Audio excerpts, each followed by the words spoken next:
Masechet Baba Kama Daf Nun Vav Amud Bet. On va commencer par Nun Vav Amud Aleph au dernier quart de la page, aux deux points. Nifretza Balayla Osheperatsua Listim Veyatsa Veizika Patour.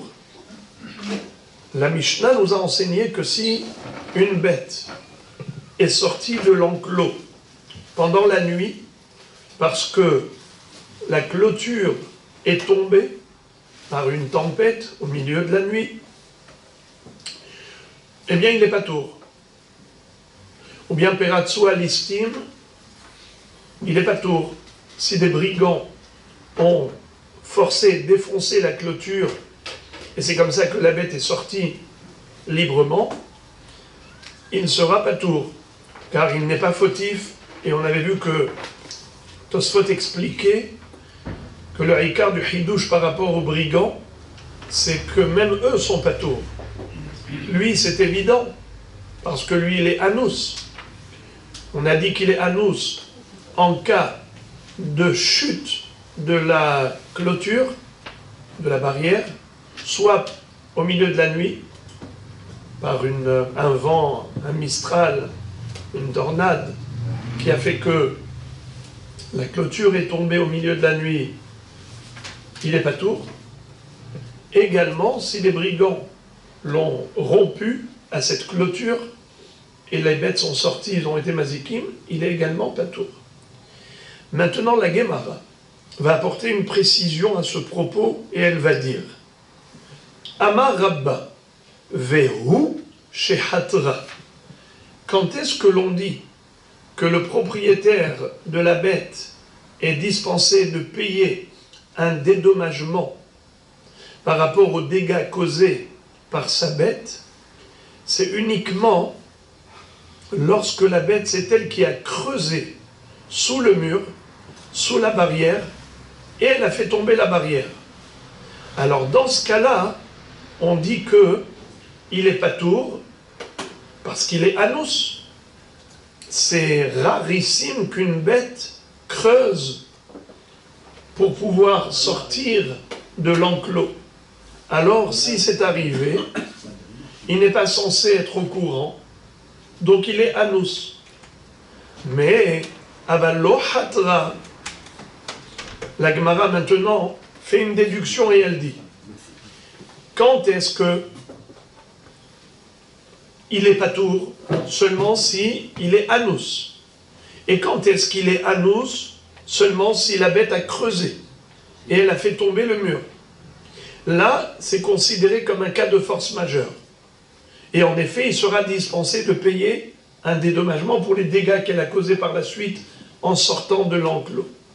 Car il ne pouvait pas imaginer une chose aussi imprévisible, qu'une bête se mette à creuser sous la clôture et elle fasse tomber la clôture. C'est pas une chose normale. Donc là, on peut considérer qu'il est anous. On va l'exempter de tout devoir.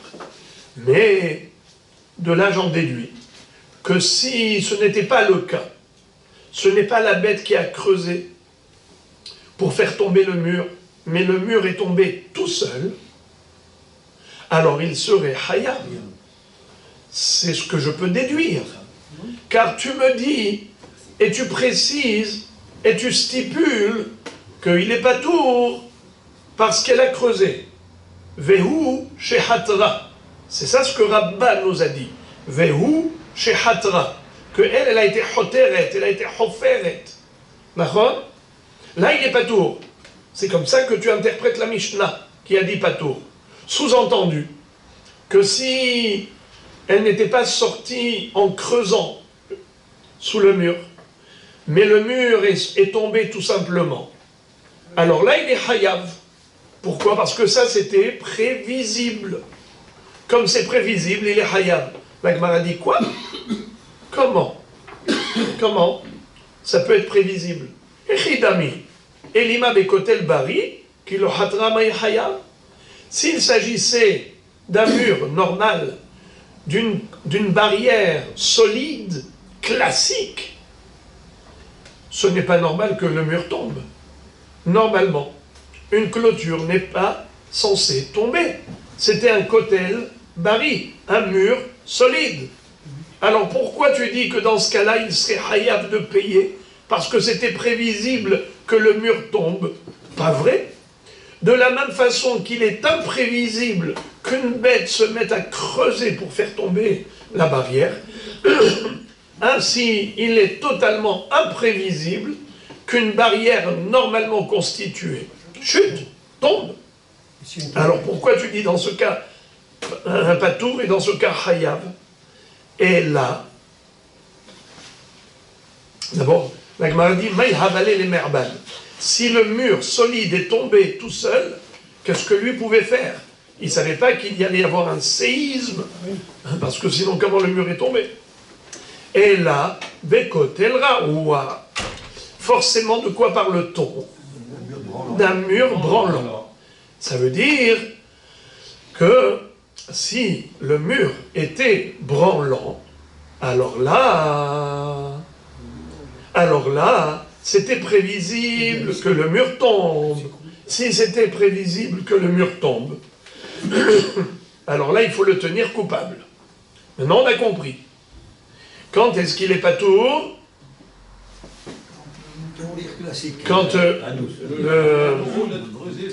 Quand le mur était bari. Mais si le mur était raoua, alors il est hayav. Le mur est tombé tout seul. Étant donné que le mur était branlant, c'était donc prévisible, il sera hayav de payer. Il devra payer un dédommagement si la bête est sortie et qu'elle a été faire des dommages, des dégâts. La Gemara dit, excuse me,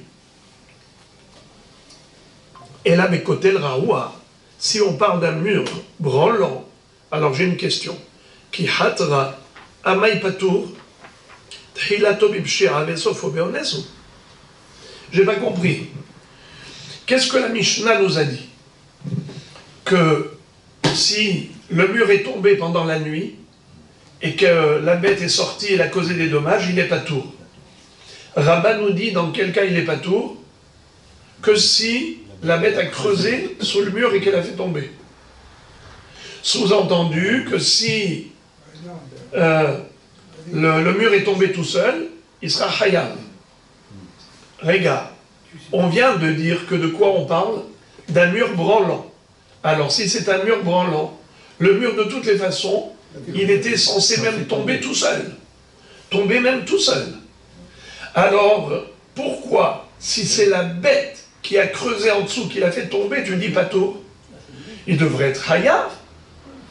Car c'est hilato bipshia vesofo beones. Et nous avons une règle. Quel est le din si on est dans une situation de hilato bipshia vesofo beones? Qu'est-ce que ça veut dire? Lui, au début, il était négligent. Mais finalement, ce qui s'est passé, c'est pas un dégât causé par sa négligence. C'est un dégât imprévisible. Lequel? Que la bête a creusé. Qu'une bête se mette à creuser sous les fondations pour faire tomber le mur, c'est quelque chose qui est totalement imprévisible. C'est rarissime. Alors, la Gemara maintenant, elle arrive à la question. Voilà la grande interrogation qu'on va poser à Rabbah. Excuse me, Rabbah. Quand tu as précisé Vehu Shehatra, quand est-ce qu'il est patour? Que si c'était un cas de force majeure. C'est quoi un cas de force majeure? C'est-à-dire quelque chose de rarissime. C'est quoi qui est rarissime et imprévisible? C'est qu'une bête creuse sous le mur pour faire tomber le mur. Et c'est dans ce cas qu'il est patour.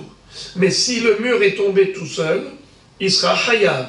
Et dans quel cas il serait hayav? C'est uniquement par rapport à un mur branlant. Si le mur était branlant. Car si le mur était solide, on ne devrait pas le tenir coupable. Car si le mur est solide, c'est imprévisible que le mur tombe tout seul. De la même façon qu'il est patour en cas de hatra, ainsi il devrait être patour en cas de nafla. C'est-à-dire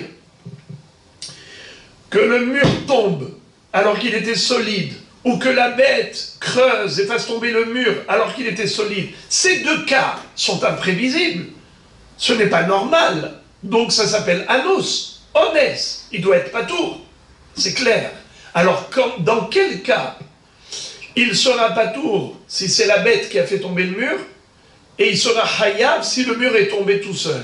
On est obligé de dire que c'est uniquement au cas où il était prévisible que le mur tombe. Et dans quel cas il est prévisible que le mur tombe? C'est au cas où le mur était branlant. Alors la Gemara maintenant dit, si le mur était branlant, au point que, si jamais le mur est tombé tout seul, le propriétaire est hayab de payer pour les dégâts causés par sa bête qui est sortie librement de cet enclos parce que le mur est tombé, comme c'était prévisible que le mur tombe, donc il est hayab. Alors j'ai pas compris pourquoi la Mishnah a dit patour en cas de hatra. Si la bête a creusé sous le mur et elle a fait tomber le mur, tu me dis patour. La bête elle est sortie, elle a fait des dégâts, patour. J'ai pas compris pourquoi patour, mais c'est hilato bipshia vesofo beones. Écoutez la traduction. Tehilato bipshia vesofo beones. Au début, il était négligent. Et ensuite, les dégâts ont été causés malgré lui et pas à cause de la négligence. C'est-à-dire, comment finalement il y a eu un dégât? Comment il y a eu un dégât? Parce que la bête a creusé. Elle a creusé sous le mur. Quand elle creuse sous le mur et elle fait tomber le mur, qu'il soit solide ou qu'il soit branlant, elle va le faire tomber. Est-ce que ça c'est quelque chose de fréquent ou de rarissime? Rarissime. Car une bête, normalement constituée, n'a pas pour habitude de creuser sous les murs pour faire tomber le mur. Étant donné que c'est imprévisible, alors il doit être patour. Et c'est ce que tu m'as dit. Dans ce cas, la Mishnah a dit patour. Comment Nifletza Balayla? Comment elle est tombée la clôture la nuit? Nous on avait cru que c'était par une tornade. Mais qu'est-ce que te dit maintenant Rabba? Il te dit non, pas du tout. Ce n'est pas la tempête qui a fait tomber le mur pendant la nuit, c'est la bête qui a fait tomber la clôture. Et comment elle a fait tomber? Hatra, par le creusage. Et le creusage, c'est quelque chose qui est totalement imprévisible, car on n'a jamais vu une bête qui décide de creuser sous un mur pour le faire tomber. Alors, en l'occurrence, ça s'appelle Tehilato bipshia vesofo beones. Au début, le bonhomme, il était négligent. Comment négligent? C'est qu'il a laissé un mur branlant. Et on le sait que le mur branlant, d'un jour à l'autre, il peut tomber. Et quand il tombera, la bête sortira en liberté, pourra causer tous les dommages du monde. N'est-ce pas? Ça s'appelle pshia, une faute. Il est fautif. Mais imaginons que finalement rien ne s'est passé. D'accord? Il était négligent, il était fautif, mais Baruch Hashem, grâce à Dieu, tout va bien. Il n'y a pas eu de dégâts. Le mur n'est pas tombé. Ok? Alors, tu vas le condamner pourquoi? Parce qu'il était fautif, mais il n'a rien fait de mal. La bête, elle n'est pas sortie. Le mur n'est pas tombé. Il n'y a pas eu de dégâts. Tu ne peux pas condamner quelqu'un pour rien. Tu ne peux le condamner que s'il y a eu un dégât et dans la mesure où il est responsable. Mais s'il y a eu un dégât et il est responsable, pour résumer, pour condamner, il faut deux éléments. Premièrement, il faut que l'homme propriétaire de la bête soit fautif. Deuxièmement, il faut qu'il y ait eu un dégât. Normalement, le dégât causé par la bête doit être la résultante de la faute du propriétaire. S'il n'y a pas de rapport entre la faute du propriétaire et le dégât causé par la bête, alors la question de savoir est-ce qu'il est khayab ou pas tout. En l'occurrence, qu'est-ce qui s'est passé? Hilato bipshia, vesofo beones. Où est la faute de l'homme? C'est qu'il a laissé un mur branlant pour clôturer l'enclos. Donc la bête, elle pourrait profiter de la chute du mur, la chute naturelle du mur qui était branlant, pour sortir et causer des dégâts dans le champ des autres. Lui, il est fautif à ce niveau-là, car c'était prévisible. C'était envisageable que le mur tombe et qu'elle sorte et qu'elle commette des dégâts. Mais concrètement, est-ce que c'est ça qui s'est passé? Non. Concrètement, il n'y a pas eu de chute de mur branlant. Le mur n'est pas tombé tout seul. Comment le mur est tombé? Il est tombé par un acte de la bête qui, lui, était imprévisible. C'est que la bête, elle s'est mise à creuser sous le mur, elle était hoteret, et boum, elle a fait tomber le mur. Que le mur soit solide ou branlant, de toutes les façons, il aurait fait tomber. Donc, le mur, concrètement, comment il est tombé? Par un honnête, par la bête qui, de manière totalement imprévisible, a fait tomber le mur, en creusant en dessous. Alors, comment considérer un cas pareil, où d'une part, il est fautif, et d'autre part, elle a fait quelque chose qui était honnête, pour lui c'est anus, est-ce qu'il sera hayab, oui ou non? Ça s'appelle en hébreu tehilato bipshia vesofo beones. Au début, il était fautif, mais à la fin, elle a fait quelque chose pour lequel il n'est pas fautif. Quand une bête creuse sous un mur pour le faire tomber, qu'il soit solide ou branlant, ça ne change rien, elle aurait pu le faire tomber, mais ça, c'est pas quelque chose qui est prévisible. Étant donné que, par rapport à un acte pareil de sa bête, il est anus, comment considérer la halakha? Alors, dans Masechet Baba Metzia, il y a une mahloket à ce propos. Est-ce que Tchilato bipshia vesofo beones hayab, oui ou non? Alors, maintenant, la Gemara, elle adopte la première opinion. Et elle dit, oui, hayav. Comment tu me dis patour quand elle a été hoteret? Tu me dis patour. Amay patour, trilato bipshia, vesofo beonesu. Mais ça s'appelle au début qu'il était fautif, et après il était anus, il devrait être hayav. Alors regardez comment la Gemara analyse. Et elle dit, Haniha leman de amar tehilato bipshia, vesofo beones, patour. Et là, les man de amar, tehilato bipshia vesofo beones, hayav, maïka le memar. Encore d'après celui qui dit que quand un homme était fautif au début, mais finalement le nezek, le dommage a été causé de manière honnête, imprévisible, où il n'était pas responsable. Qu'est-ce qu'on dit? Il est patour. Alors là, j'ai compris pourquoi il est patour. Parce que Rabbah dit hatra. La Mishnah dit, elle a creusé. Bon, lui, dans ce cas-là, c'est vraiment, il n'est pas responsable. Il est irréprochable. Sa bête a creusé, en quoi est-il réprochable? Mais c'est pas quelque chose qu'il pouvait imaginer que pendant la nuit, sa bête, elle se met à creuser. C'est une bête normale. C'est pas un maçon. Qu'est-ce qui lui arrive à cette bête-là? Donc, si tu me dis que Trilato bibshira vesofo beones patour, alors je peux comprendre. Mais d'après le Hémora qui dit Trilato bibshira vesofo beones hayav, pourquoi ici il n'est pas tout? Mais là ça s'appelle Trilato bibshira vesofo beones. Au début il était fautif, alors bien qu'à la fin le mur est tombé, non pas par le vent, mais tombé par la bête qui a creusé en dessous, et là c'est honnête, malgré tout il doit être hayav. Alors la Gemara va nous donner une autre version, une autre explication au nom de Rabbah. Elle va dire, Ela matnitin bekotel bari. La Mishnah nous parle d'un cas où le mur était solide. La Mishnah n'a pas parlé d'un mur branlant. Le mur était solide. Et comment pendant la nuit le mur est tombé? Bah, filou lohatra. C'est-à-dire que, en fait, elle n'a pas creusé. Le mur est tombé tout simplement.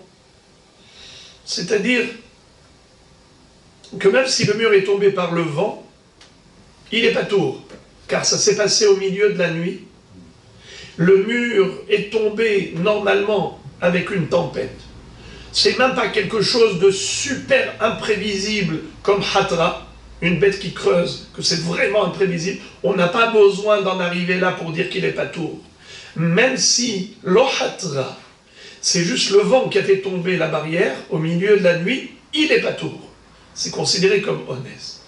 Alors de quoi Rabba a parlé quand il a dit Hatra, la bête a creusé sous le mur? De quoi il parlait? Et là, Asifa Itmar. Ritmar de Rabba, Asifa Itmar. Rabba, il parlait de la fin de la Mishnah. C'est quoi la fin de la Mishnah? La Mishnah, à la fin, nous a dit Iniha Bahama, O Shemesara Lecheresh Otevekatan, Viatsa Veizika Hayab. Amar Rabba, va filouhatra. C'est-à-dire, quel est le dîme si un homme a laissé sa bête dans un enclos où il n'y avait pas d'ombre?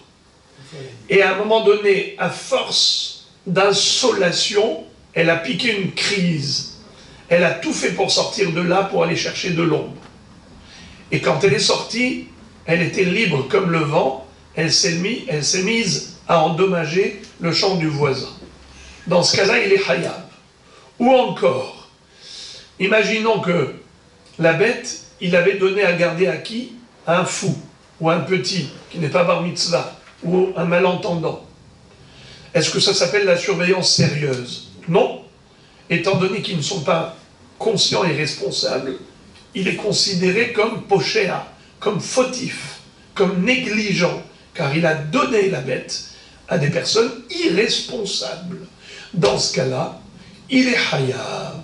Et là, on nous dit, va filouhatra. C'est ça ce que Rabba a voulu dire. Lorsque la bête était au soleil, dans un enclos où il n'y avait pas d'ombre, et à un moment donné, elle a piqué une crise, elle s'est mise à creuser sous le mur, sous la barrière pour sortir de là, pour aller chercher de l'ombre. Il est hayab. Afilu hatra. Lo mi baya echad elo hatra dekula pshi'ai. Évidemment que si elle n'avait pas creusé sous le mur, elle avait simplement forcé la porte, c'est sûr que dans ce cas-là, le propriétaire est hayab pour tous les dommages qu'elle va causer dehors.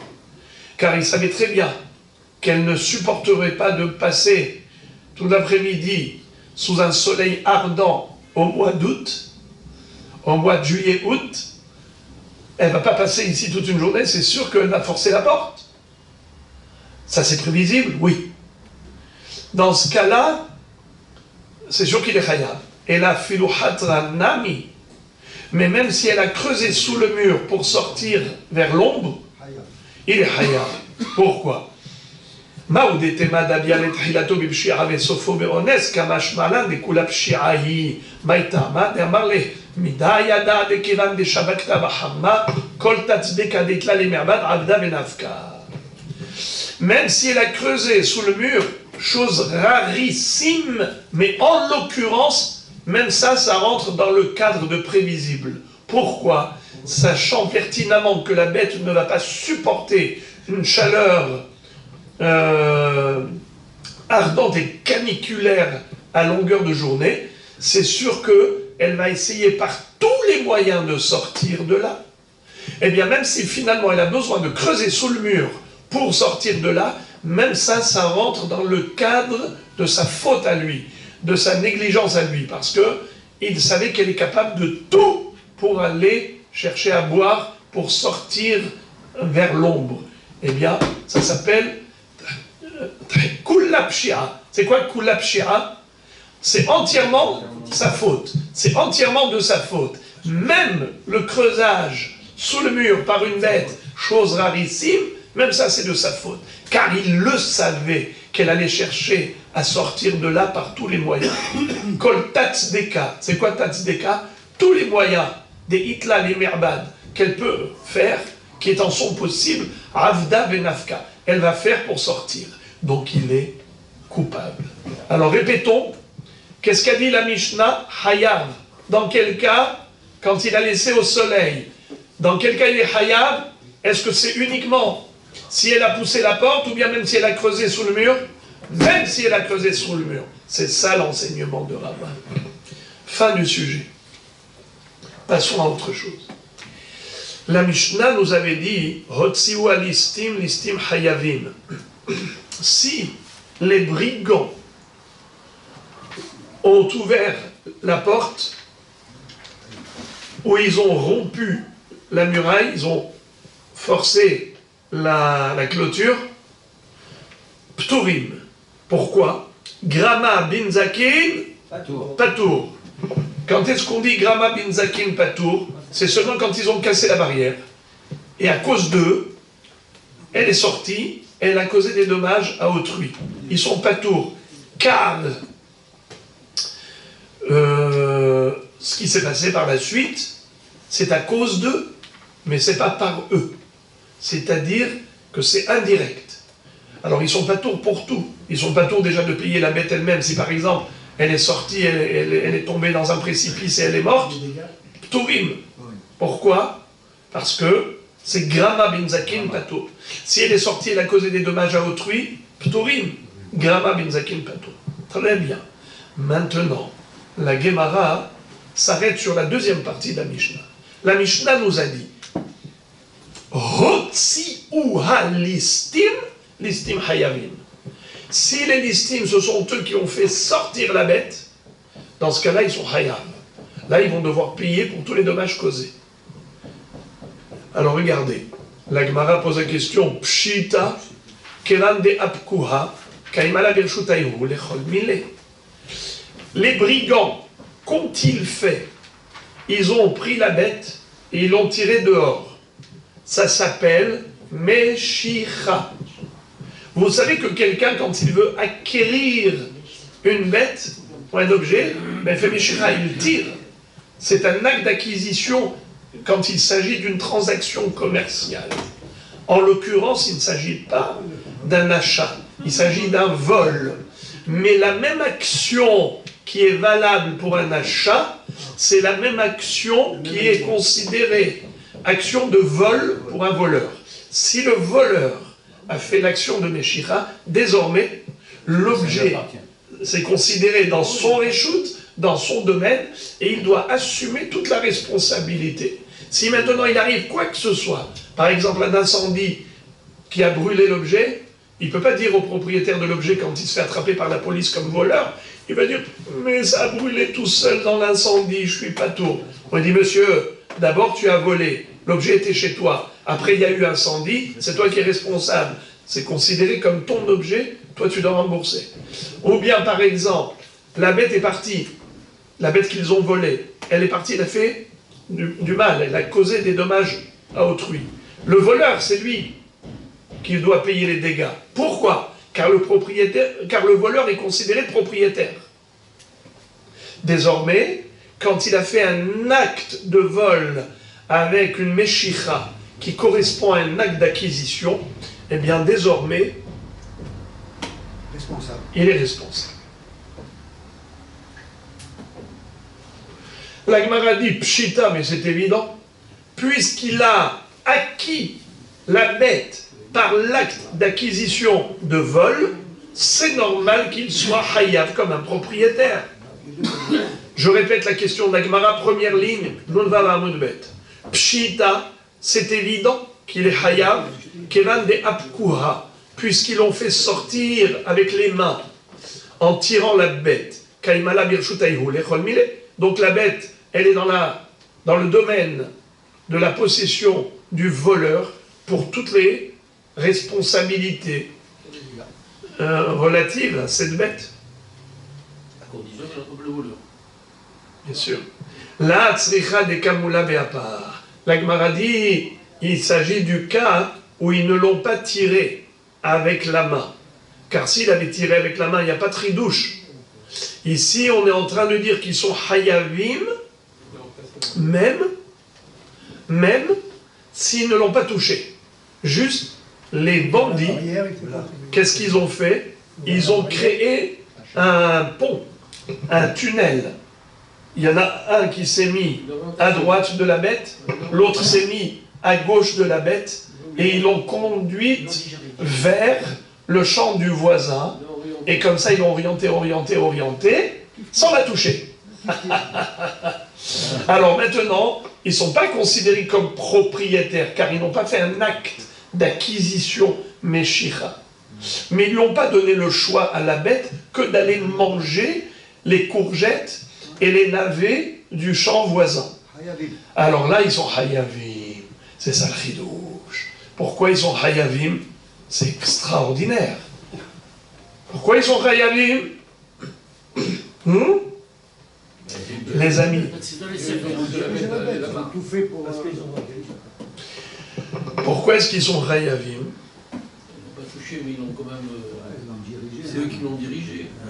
La Gemara va dire, tout de suite Tosfot va nous expliquer que c'est considéré comme chaîne, comme si c'était leur bête, et que eux ont fait manger à leur bête des fruits et légumes qui ne sont pas à lui. Alors regardez.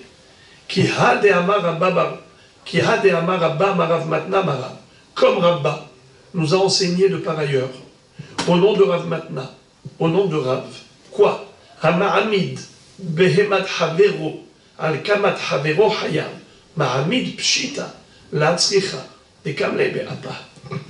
C'est-à-dire, il y a un enseignement par ailleurs de Rav qui dit que un homme qui est ma'amid, qu'est-ce que ça veut dire ma'amid?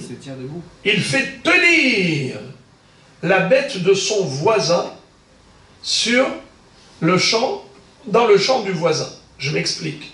Réhouven, Shimon et Lévi. Réhouven, le voyou, il oriente la bête de Shimon vers les fruits et légumes de Lévi. Qu'est-ce qu'il fait? Il oriente, sans la toucher. Mais il la coince, et jusqu'à ce qu'elle se trouve devant les courgettes et les navets de Lévi. Eh ben, qu'est-ce qu'il lui reste à faire que de manger? Il ne lui a pas laissé le choix.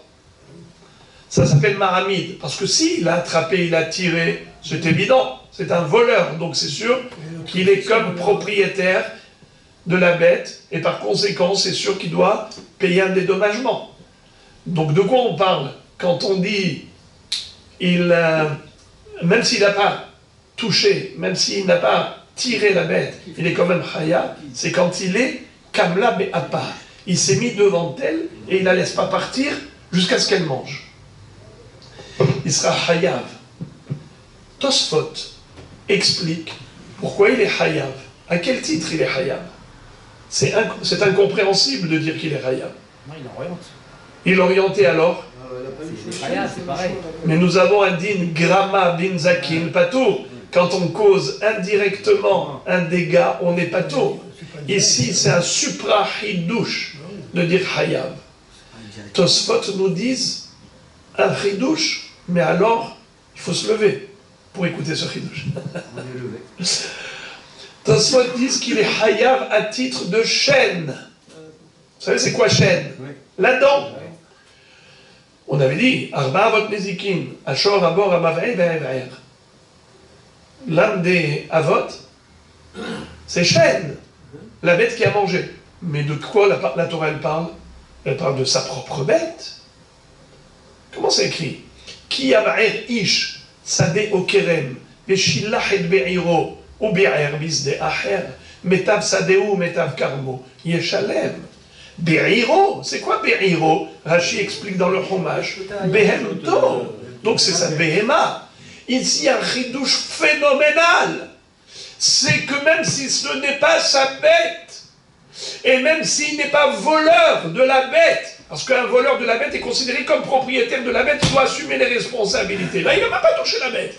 Il s'est mis devant elle, il l'a orienté vers les fruits et légumes.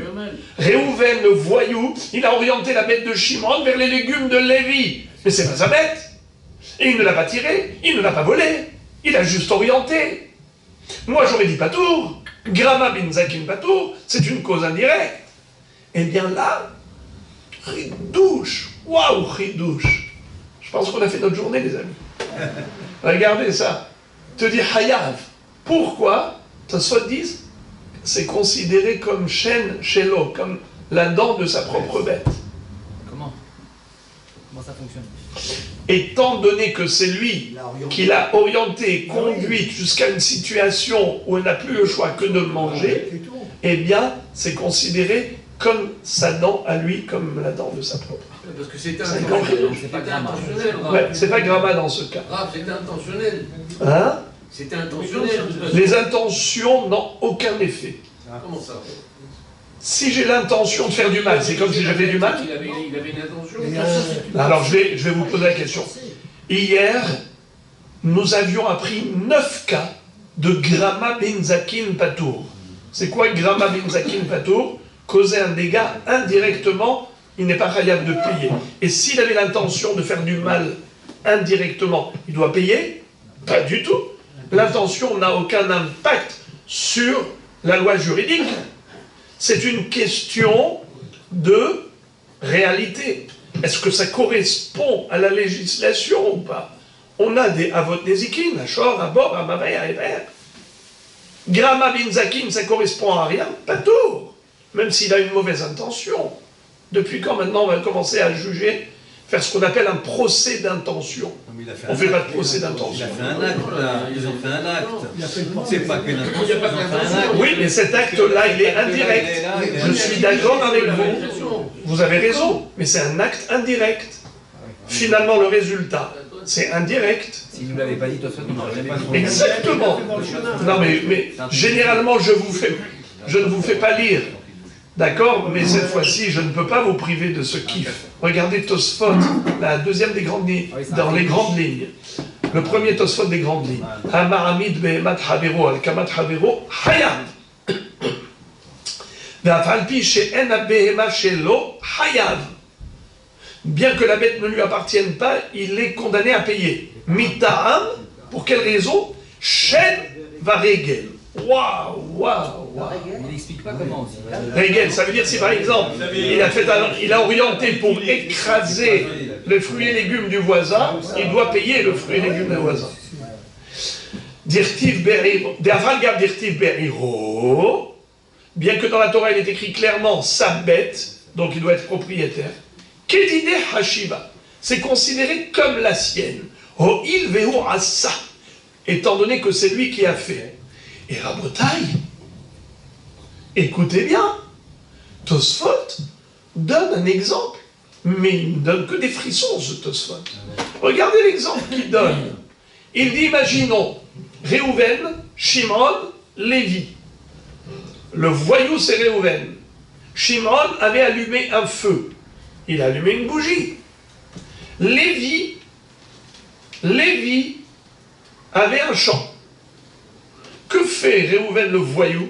Il prend la veilleuse, la bougie de Shimon, et il va incendier le champ de Lévi. Alors qu'est-ce qu'il va lui dire? Eh oh, c'est pas moi qui ai allumé la bougie, c'est Shimon. Réhouven va dire à Lévi, laisse-moi tranquille. La bougie, c'est pas moi qui ai allumé, je te promets, celui qui avait allumé la bougie. Si Shimon n'avait pas allumé la bougie, comment tu aurais voulu que je t'incendie ton... Qui l'a porté? Alors, ça marche ça? N'importe quoi. Étant donné que c'est lui qui a fait l'incendie, qui a créé l'incendie, bien que ce soit avec le feu de Shimon, Réhouven et Chaya, la même chose. Tosfot compare. Vous mesurez l'ampleur des chidushim de Tosfot, là? On va s'envoler, les amis. C'est trop beau, ça. Tosfot disent, Kemo badlik, pishtano shel havero benero shel havero. Je vous économise la suite de Tosfot. Tosfot, approfondi, c'est très très beau la suite, mais ça nous suffit rien que ça pour se lécher les doigts de ce miel. C'est-à-dire que vous avez une responsabilité qu'on impute à une personne qui n'est pas propriétaire ou non, qui a causé indirectement, secondo, et tout de même il est hayab de payer comme si c'était sa bête qui avait mangé et hayab mitaram shen. Fabuleux. Donc, Amarle Abaye le Rabbi Yosef Ikisha Amartlan Velistim Namide Kishua. C'est-à-dire, vous vous rappelez que Rabbi Yosef était tombé malade, qu'il a oublié tout son Talmud. Rabbi Yosef, le pauvre, a eu une maladie qui a engendré un trou de mémoire, une perte de toutes les données. C'est-à-dire que Skin, quand il s'est réveillé de son coma, il ne se souvenait plus de rien de tout ce qu'il avait étudié comme Torah. Il avait un élève, plusieurs d'ailleurs, qui lui rappelait tout ce qu'il avait enseigné auparavant, entre autres Abaye, notamment Abaye. Eh bien Abaye lui dit, Rabbi Yosef, vous nous aviez enseigné au nom de Rav que Ama'amid be'mat havero al kamat havero hayav, et vous nous aviez dit que de quoi on parle, pas forcément qu'il a attrapé la bête par l'oreille ou je ne sais pour la tirer, il a simplement stimulé avec l'aiguillon. Et Kisha Bemakel, vous connaissez avec le bâton, boum, il a poussé vers Kamat Havero. Donc Réhouven, le voyou, il a poussé la bête de Shimron vers les légumes de Lévi, avec le bâton. Alors, c'est quoi le chidouche? Écoutez bien, ça c'est un chidouche inférieur au chidouche précédent, car ça c'est beaucoup plus pachout. C'est qu'en fait, comme il a fait avancer la bête avec le bâton, ça s'appelle Meshicha. Et comme ça s'appelle Meshicha, c'est lui qui l'a fait avancer, donc le vol, il s'appelle voleur. Comme il s'appelle voleur, donc il est considéré comme propriétaire. Et donc il est hayab d'assumer toute la responsabilité des dommages causés par cette bête. Ça c'est beaucoup plus digeste, beaucoup plus facile. Et alors c'est quoi le principal chidouche dans l'histoire? L'histoire, c'est que normalement nous on comprend Meshicha, c'est quand il attire, vraiment, avec la main. Mais là juste il a poussé avec le bâton. J'aurais pu penser que ça ne s'appelle pas Meshicha. Et bien malgré tout, ça s'appelle Meshicha, et c'est un maaseh kinyan. Si par exemple il s'agissait d'une transaction commerciale, il suffit que l'acheteur pousse la bête du vendeur sur l'ordre du vendeur. Dès qu'il fait ça, l'acheteur l'a acheté. Ça s'appelle Meshicha. Nouveau sujet. Mais Sarah l'Eroé Nichnas Aroé Tahta. La Mishnah nous a dit que si jamais il a transmis la bête à un berger, le berger désormais, c'est lui le responsable.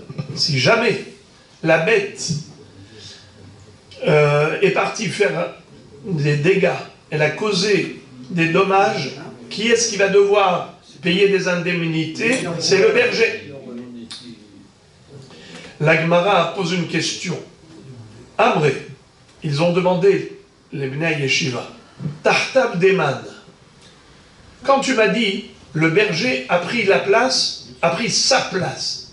Je répète, mais Sarah la roé, Nichnas Aroé Tahtab. Quand il a transmis la bête au berger, le berger a pris sa place au niveau des responsabilités. Si jamais la bête a endommagé quiconque, c'est le berger qui va devoir payer les indemnités.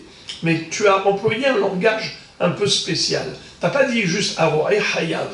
Tu as dit le roé a pris sa place. Tahtav Deman, la place de qui?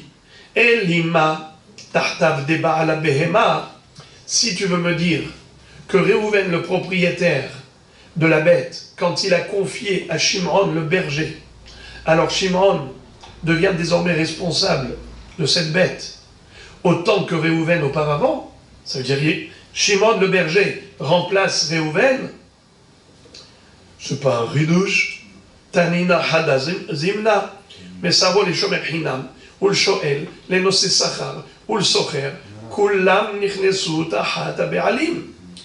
On a déjà dit dans la Mishnah d'Af Mem Dalet, vous vous en souvenez certainement, ça fait juste 3 semaines. Alors, qu'est-ce qu'on avait appris? que lorsque Réhouven, le propriétaire de la bête, l'a donné à un gardien, le gardien, désormais, c'est lui le responsable, à la place du propriétaire. Cette Mishnah ne va pas répéter la même chose en nous disant que le berger remplace le propriétaire au niveau de la responsabilité. C'est déjà dit. Et là, tahtab des chômeurs.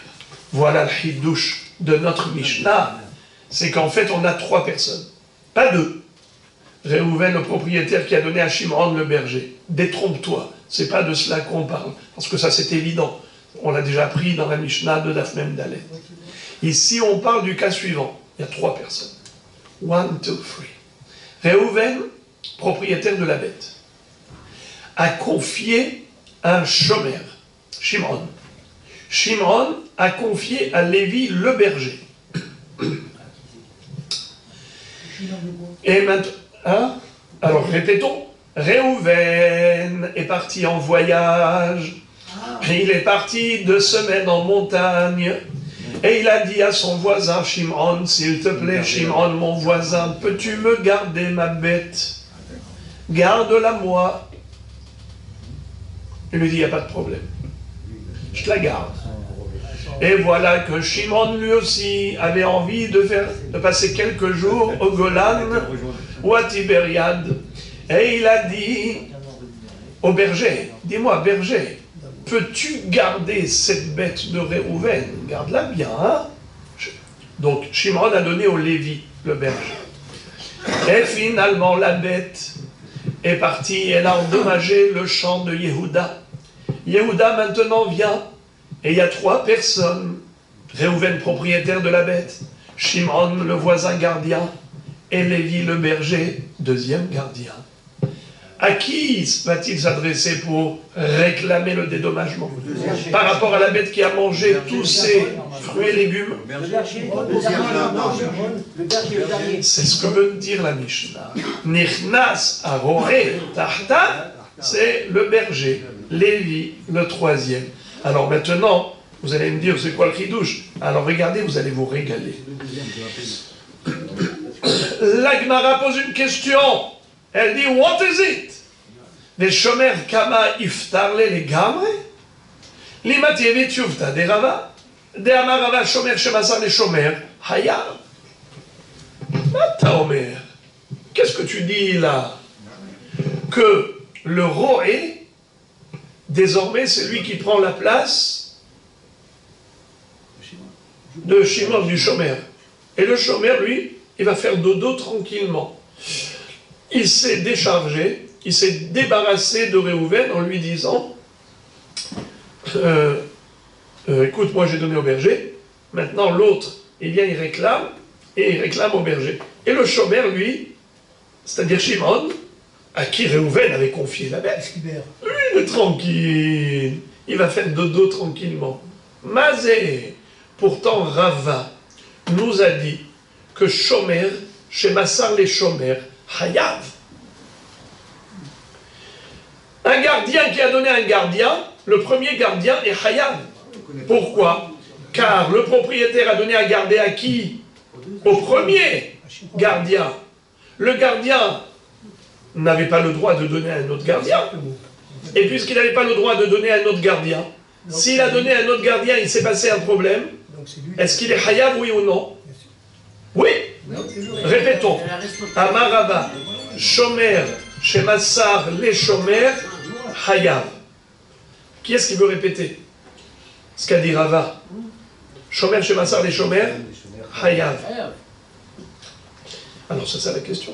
Comment ici on a dit que Shimon, qui a donné à Lévi le berger, eh bien il les quitte? C'est qui prend la place? Non, regardez. Quand on a dit le berger a pris sa place. Qui peut me dire maintenant que veut dire le berger a pris sa place? La place du Bravo! Lévi le berger a pris la place de Shimon le chômeur. Ah oui? Oui. Hein? Avec l'autorisation du propriétaire. Encore une fois, c'est pas tahtab du propriétaire. Ah, si. Non. Il a pris la place du chômeur, car le chômeur avait déjà pris la place du propriétaire. Donc la responsabilité elle est passée de Réhouven, le propriétaire, à Shimon, le premier chômeur. Maintenant, quand Shimon, le chômeur, a donné au berger, qui est Lévi, on a dit la responsabilité, maintenant elle est transférée à qui? Au berger, Lévi. Et Shimon, il peut aller faire dodo. Alors la question elle est, ma pitonne, mais Rava lui-même a dit le contraire. Rava lui-même a dit, chômeur, chemassar les chômeurs. Hayad, un chômeur qui s'est permis de donner à un autre chômeur, et après il y a eu des dégâts. Qui est responsable? Le premier ou le deuxième? Le premier. Donc comment ici on a déchargé le premier? Pourquoi on a dit que le berger a pris la place du chômeur? Mais le berger c'est numéro 3, le chômeur c'est numéro 2, et normalement le 2 n'a pas le droit de donner au 3, il est chayav. Alors pourquoi ici on a dit qu'il n'est pas tour le 2? Et tu as dit que le 3 il prend la place du 2. Réponse, Amar lecha rava, maïm mesaro les roé, les barzilé. Des orchés, des roés, les mimsar, les barzilés.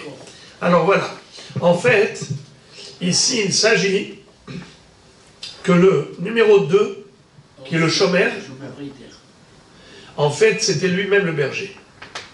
Et le numéro 3, Lévi, répétons, Réhouven propriétaire, à qui il avait donné la bête? À numéro 2. Et 2 à qui il a donné la bête? Au 3. Réhouven avait donné à Shimon, parce que Shimon c'était lui-même le berger. Et ensuite Shimon à qui il a donné à Lévi qui est son employé, l'employé du berger. Alors dans ce cas-là, c'est l'employé du berger qui est responsable à la place du berger. Pourquoi? Étant donné que quand Réhouven a donné la bête au berger, Shimon, il savait très bien que ce berger ne travaille pas tout seul. Il a des aides, il a des employés. Alors, il donne en âme et conscience qu'il se peut que le berger confie cette bête à quelqu'un d'autre. Et quand il lui a donné, c'était en connaissance de cause. C'est la raison pour laquelle il ne peut pas maintenant venir lui dire « Eh oh, de quel droit, toi, Shimon, tu as donné à Lévi ?» Réponse, de quel droit? Merci beaucoup. J'avais tous les droits parce que tu le savais pertinemment que je pouvais le donner à garder. Je ne suis pas obligé, moi, de rester toute la journée ici. Je suis berger, mais j'ai des employés. Ça, c'est la première réponse. Ikade Amré. Il y en a d'autres qui disent que la réponse est la suivante. Mide katane mesara le roe, velo katane mesara le aher, shmamin amri mesara le roe, masa roe le barzile, de orhe, de roe le mimsar le barzile. Avale aher lo. Il y a une autre version selon laquelle Rava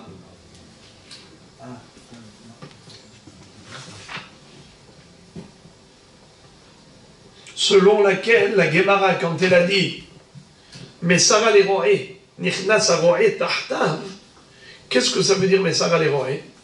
C'est Reuven a donné à Shimon le berger. Et le berger à qui il a donné? À son barzilé. C'est quoi barzilé? Son apprenti, bravo.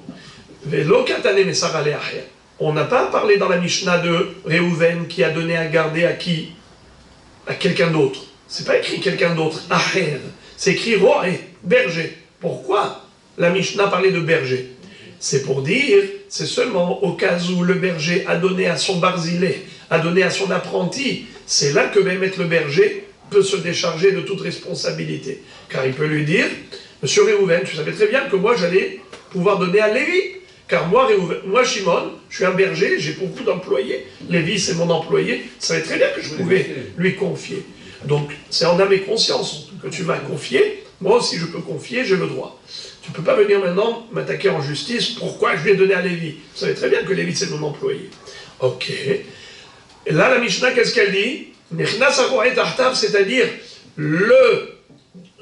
l'apprenti du berger prend la place du berger. Très bien. Maintenant, quel est le din si c'était les aher? Ça veut dire que Réhouven avait donné à un Shimon, pas berger, un Shimon voisin. Et ensuite, lui, il a donné à Lévi. Est-ce que, maintenant, s'il y a eu un dommage, Shimon peut aller faire dodo? Pas du tout. Réhouven lui dit, mais moi, je ne te connais pas Lévi, moi, je te connais à toi, Shimon. Les aher, lo. Les mamessayar, les ravad, les amar, shomer, shomassar, les shomer, haya. A priori, de cette Mishnah, on peut apporter une preuve à Rava qui disait Shomer, Shemassar, les Shomer, Hayam. Nous savons que c'est une grande mahloket. Est-ce que Shomer, Shemassar, les Shomer, Hayam, oui ou non? D'accord? A priori, c'est Rava qui a raison. Que oui, Hayam, comme on voit ici, on pourrait déduire. La Gemara dit non, c'est pas une preuve. Amré l'or. Non, ce n'est pas une preuve. Pourquoi? Même si Shimon n'était pas berger, même si Réhouven avait transmis la bête à Shimon, son voisin, qui n'était pas un berger, et ensuite Shimon s'est permis de confier cette bête à Lévi, qui n'est pas un berger, juste comme ça, Shomer, Shemassar et Shomer, peut-être que, même dans ce cas-là, il n'est pas tour. Alors pourquoi la Mishnah parlait de Roé, d'un berger? Parce que Orha Demilta Katane. La Mishnah a pris un exemple fréquent. En général, à qui on donne à garder une bête? C'est un berger. Fini. Et maintenant, on va commencer un sujet phénoménal. Waouh! Ça va être tout un daf. On va juste l'entamer, mais on ne va pas terminer. On va juste comme ça commencer. Et sachez que c'est passionnant. Demain, Be'ezrat Hashem, attendez-vous à une étude vraiment passionnante. Itmar, Shomer Aveda, Rabba Amar ke Shomer Hinam Dami, Rabbi Yosef Amar ke Shomer Sachar Dami. Ça, c'est une mahloket qui est célèbre entre Rabba et Rabbi Yosef à propos de Shomer Aveda. Puisqu'on a parlé de Shomer, maintenant on parle encore de Shomer. Regardez, quel est le din si on a trouvé un objet perdu dans la rue? On a une mitzvah de Hashavat Aveda. On n'a pas le droit d'ignorer l'objet, on a l'obligation de le ramasser, l'amener chez soi et de le garder jusqu'à ce qu'on arrive à retrouver le propriétaire. Et grâce à des signes distinctifs, on pourra vérifier si c'est le vrai propriétaire, et là on va accomplir la mitzvah de lui restituer l'objet. Mitzvah d'Hashavat Aveda. Quel est le din, en général, d'un shomer? Vous connaissez bien sûr la loi. Si quelqu'un est shomer hinam ou shomer sachar, c'est pas pareil. Quel est le din d'un shomer hinam? Un shomer hinam, quelqu'un à qui, moi Réhouven, j'ai donné à Shimon un objet à garder. Mais gratuitement, il me garde gratuitement. Shomer hinam. Dans quel cas il serait hayav, dans quel cas il serait patour? Imaginons que finalement l'objet a disparu. Est-ce qu'il doit me rembourser mon objet ou pas? Ça dépend. S'il était poshéa, il est hayav bepshia. S'il a été négligent, et il a laissé la porte ouverte, le voleur est revenu et a pris. Eh ben, il y avait ici un incendie, lui il fait dodo, il s'en fiche qu'il brûle. D'accord? Il voyait que le feu il arrive, il laisse. Eh bien, en tout cas, ce monsieur-là, qui a négligé la surveillance, hayav de payer un dédommagement au propriétaire.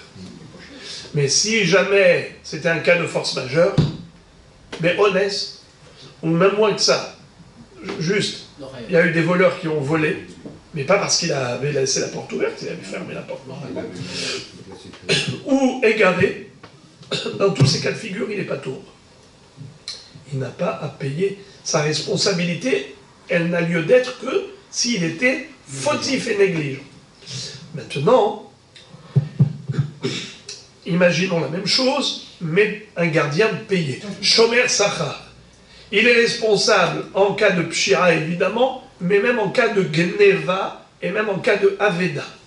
Il n'est pas tour que béonès. Il n'est pas tour que dans un cas de force majeure.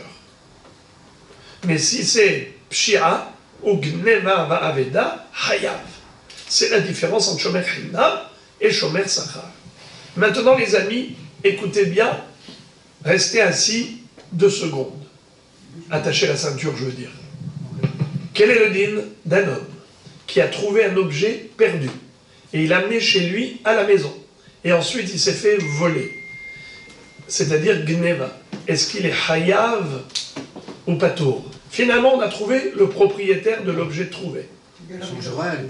D'accord? Il y a quelqu'un qui est venu, il lui a dit, dis-moi, tu as trouvé ici une montre Rolex? Il dit oui. Quelle couleur? C'était bleu turquoise à l'intérieur. et avec des diamants sur tout le long du bracelet. Il m'a dit absolument, c'est exactement ça. D'accord?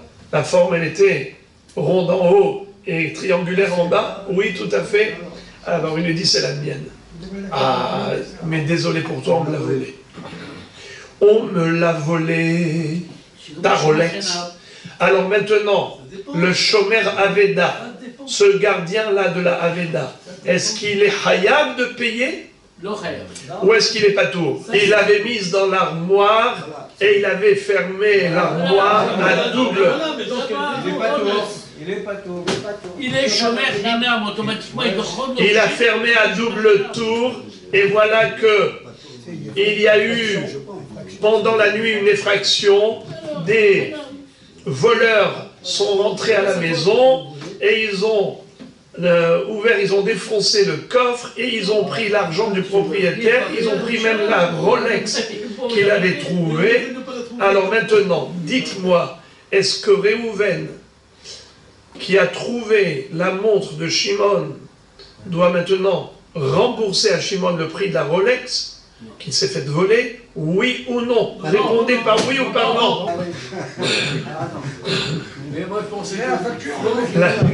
La Gemara nous dit que c'est une mahloket entre deux Amoraïm, entre Rabba et Rabbi Yosef. Rabba Amar ke shomer chinam dami mayhana akamatele. Rabba dit évidemment qu'il n'est pas hayav de payer, car c'est un shomer chinam. Ce monsieur n'a pas été payé pour garder. Donc si c'est un gardien gratuit et il s'est fait voler, on a déjà dit qu'un shomer chinam patour bigneva ba'aveda. Il est patour dans la gneva. Et là il s'est fait voler. Rabbi Yosef Amar hayav. Rabbi Yosef il dit il doit payer la Rolex. Pourquoi?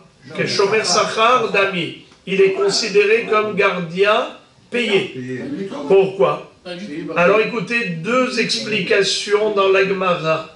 Première explication, alors il faut un peu de patience, les amis, ne vous énervez pas, même si je vais dire des choses énervantes. Rabbi Yosef Amar, que shomer sachar dami, behahi hana'a delobaya, les mitvele, rifta, les anya, avec Shomer Sachar. Il l'a mis sur lui et tout. Oh là là là là. Écoutez bien. Non, vous n'avez pas encore deviné ce qui est écrit. Ah, il en a profité, non? Grave. On considère que tout gardien d'objets trouvés a un intérêt. Quel intérêt? L'économie de 10 centimes. L'économie d'une tranche de pain. C'est quoi ça? Imaginons par exemple, lorsque Shimon, ou bien on va dire Réhouven a trouvé la Rolex de Shimon et il l'a mise dans son coffre-fort. Pendant que lui garde la Rolex, il s'appelle Shomer Mitzvah. Il s'appelle Mekayem Mitzvah. Ha'osek ba mitzvah, celui qui est occupé à faire une mitzvah, comme en l'occurrence, il fait la mitzvah de Aveda, patur mina mitzvah. Il est dispensé d'une autre mitzvah. Par exemple, quelqu'un voyage pendant Sukkot Chol HaMoed pour aller faire une mitzvah. Il n'a pas besoin d'aller manger dans la soukha, car il est chemin faisant en train d'aller faire une mitzvah.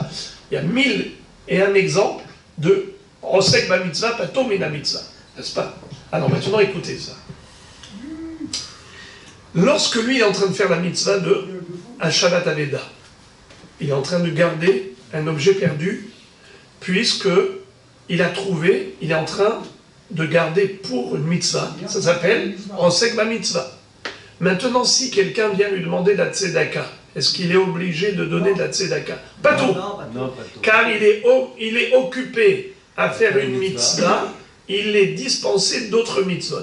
Et juste à ce moment-là, le pauvre mendiant lui dit « Un morceau de pain pour manger, s'il vous plaît. » Lui, il dit « Je ne suis pas obligé de te donner, car je suis occupé par une autre mitzvah de Hashavat Aveda. » Il est en droit de ne pas donner la tranche de pain au Hani.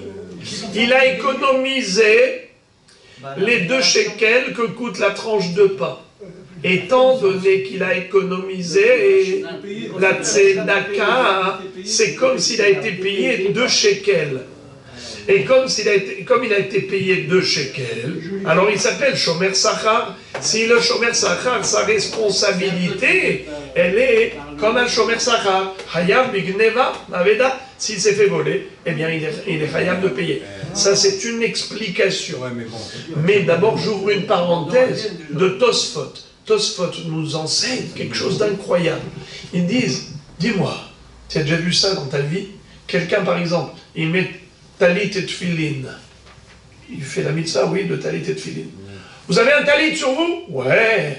Vous faites la mitzvah? Oui. S'il y a un pauvre dans la rue, il vient, il vous dit, tzedaka, tzedaka. Je vais dire, non, moi j'ai les tzitzit, tu vois pas? Harosek va mitzvah, va tomber la mitzvah.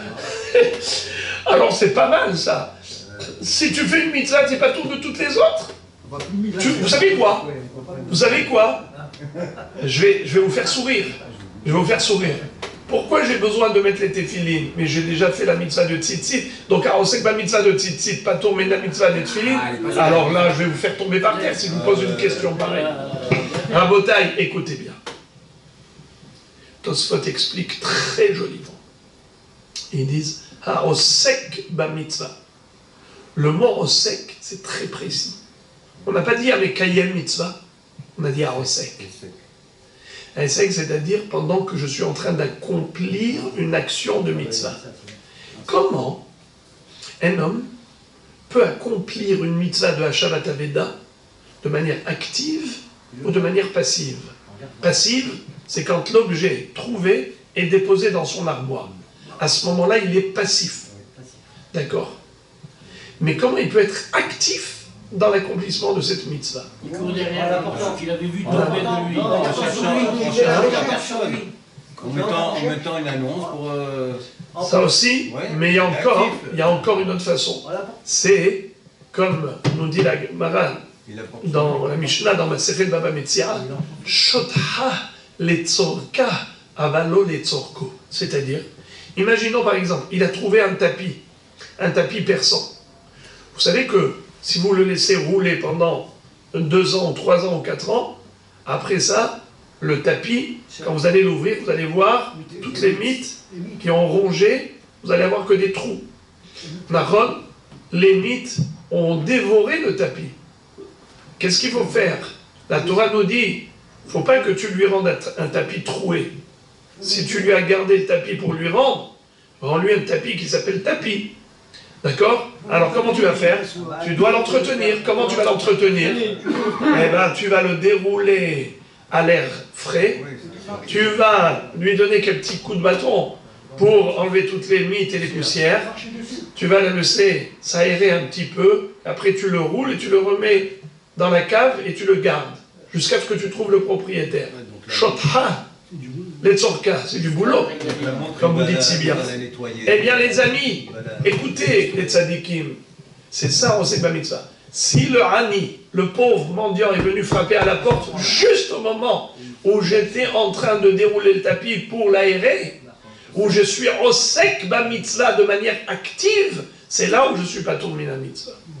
Mais si je suis passif, je suis assis en train de prendre mon café sur mon canapé, et qu'à ce moment-là, il y a un Hani qui frappe à la porte, il demande. À ce moment-là, je ne peux pas lui dire il y a une Rolex dans mon coffre-fort, alors je suis pas tôt de te donner de la tzedaka. Il est passif, il faut qu'il donne la tzedaka.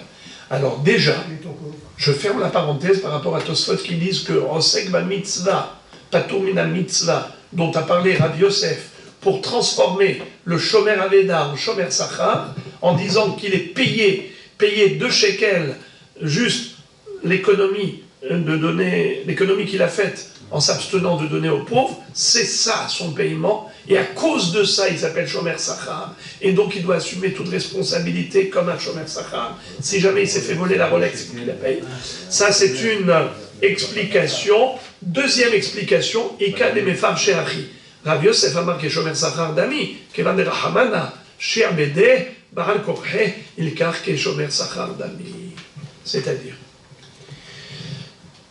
tu veux savoir pourquoi Rav Yosef considère qu'un Shomer Aveda a un statut de Shomer Sachar, pourtant il est Shomer Hinam, il n'a pas été récompensé, il n'est pas payé pour ce travail, il fait une mitzvah l'Eshem Shamaïm. Pourquoi dis-tu qu'il a un statut de Shomer Sachar? Pourquoi? C'est pas pour l'histoire de l'économie des 2 shekels par rapport au Hani. C'est pour une autre raison. C'est parce que la mitzvah de Hashavat Aveda, c'est une mitzvah de la Torah. La Torah lui dit, tu dois être shomer. Mister, tu dois être shomer. Quelle est la différence, Rabotai, en général, entre un shomer sachar et un shomer hinam? C'est au niveau de l'esprit. Normalement, quand je confie un objet à quelqu'un, c'est pour qu'il soit responsable. Normalement, même un shomer hinam, il aurait dû être responsable de tout. Pourquoi on dit qu'il est déchargé de toute responsabilité en cas de vol et en cas de aveda? Vous savez pourquoi? Parce qu'on dit que le bonhomme, il y a ce qu'on appelle une convention tacite par rapport à la psychologie humaine. Un être humain, quand il te rend un service, il te dit, écoute, je ne t'ai pas rendu un service pour regretter après, hein. Écoute-moi bien, je suis d'accord de garder, mais à condition que tu me décharges en cas de vol, en cas de force majeure, en cas d'égarement. Je serai hayav qu'en cas de pshia.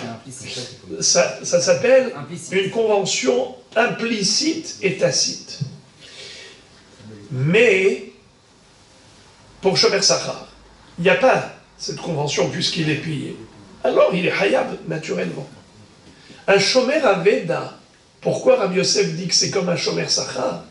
Il dit, étant donné qu'il est Shomer, non pas par convention, parce qu'il a voulu rendre service, il est Shomer malgré lui. Il est Shomer parce que la Torah lui a dit d'être Shomer. Tu as trouvé un objet, garde-le jusqu'à ce que tu trouves le propriétaire. Il est Shomer malgré lui, parce que Dieu lui a demandé d'être Shomer. Un Shomer normal, il doit être Hayab de tout. Même Igneva Aveda. Même Igneva Aveda. Bien sûr, il n'est pas tour de force majeure, parce que même un Shomer Sachar, on dit, je suis Shomer, mais je ne suis pas tour, en cas de Honès. Honès, Anus Rahamana Patre. La Torah, elle dispense tous ceux qui sont dans un cas de force majeure. Mais la Dahara l'Otarase d'abord. Mais Shomer Aveda, puisque la Torah, c'est elle qui lui dit, monsieur, tu dois garder l'objet, eh bien, c'est comme un gardien, au plein sens du terme. Hayav Bakol, Paturin Be'ones. Et pas seulement Bipshia. Car ce n'est pas un chômeur qui a accepté d'être chômeur, et donc il y a une convention implicite. Non. Il est chômeur malgré lui. C'est la Torah qui lui demande d'être chômeur. Et donc il doit être chômeur dans toutes les conditions du chômeur. Et les conditions d'un chômeur normal, c'est qu'il est Hayav Bakol, Chutz Me'ones. Donc il est Hayav aussi pour la Gneva. Voilà pourquoi monsieur, gardien de l'objet trouvé, même s'il s'est fait voler, selon Rav Yosef, il doit payer, car il a un statut comme un Shomer Sachar, bien qu'il n'ait pas Shomer Sachar.